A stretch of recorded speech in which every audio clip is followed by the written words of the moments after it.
الله أكبر الله أكبر الله أكبر الله أكبر.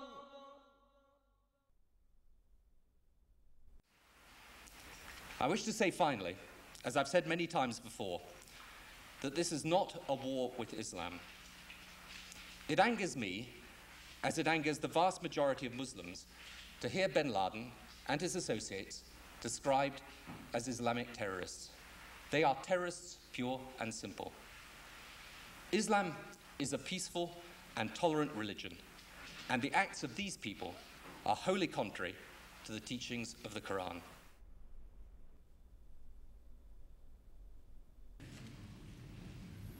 I also want to speak tonight directly to Muslims throughout the world. We respect your faith. It's practiced freely by many millions of Americans and by millions more in countries that America counts as friends. Its teachings are good and peaceful, and those who commit evil in the name of Allah blaspheme the name of Allah. The terrorists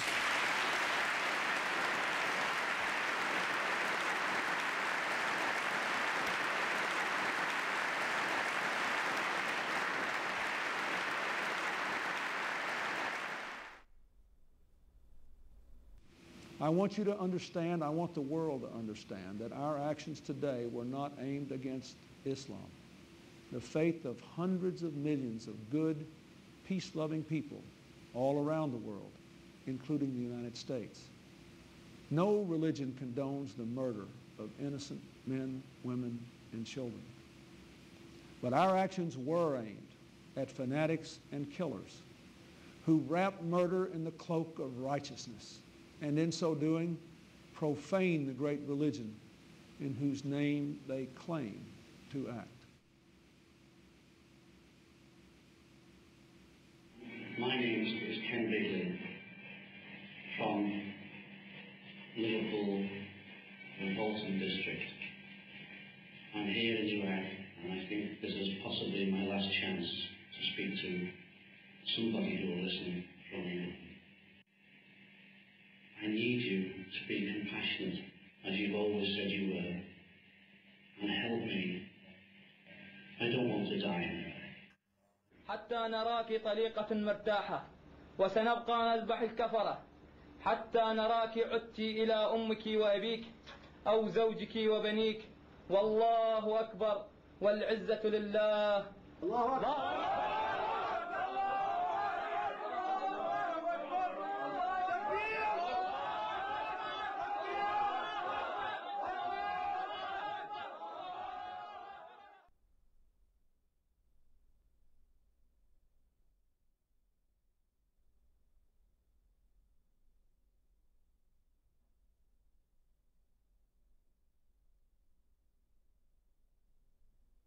The tendency of Western political leaders to deny the connection between Orthodox Islamic mainstream and terrorist violence is replicated in the universities and the media.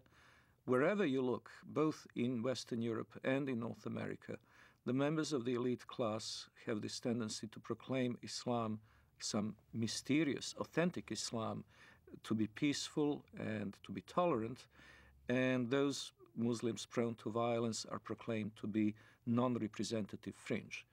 Well, I would really appreciate if people who make such claims could then explain the continuity of violence from the earliest day of Islam, from the earliest days of the Prophet and his immediate successors throughout the 13 centuries of recorded history.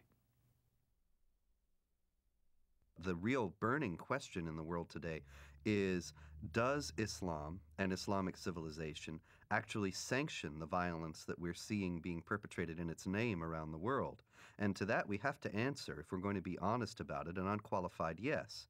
The Islamic sources, the Islamic texts, starting with the Quran, but not limited to the Quran, the Islamic texts including the Hadith, Islamic tradition, Islamic theology, Islamic law, the traditions of the interpretation of the Quran throughout history and Islamic history itself all bear witness to the fact that Islam has a developed doctrine, theology, and law that mandates violence against unbelievers. The origins are, of course, in the Muslim desire to impose all over the world the only religion, the only just religion, which is Islam, and the suppression of all other religions in order to establish the rule of Allah over the whole earth. This is a religious duty which binds the whole community and which the Muslim community is obliged to impose, because they are obliged to obey the order of Allah, and this is the desire of Allah as expressed in the Quranic revelation. I believe that those terrorists that want to do harm to others are applying the true Islam that was practiced by Muhammad and his followers in the early stage of Islam.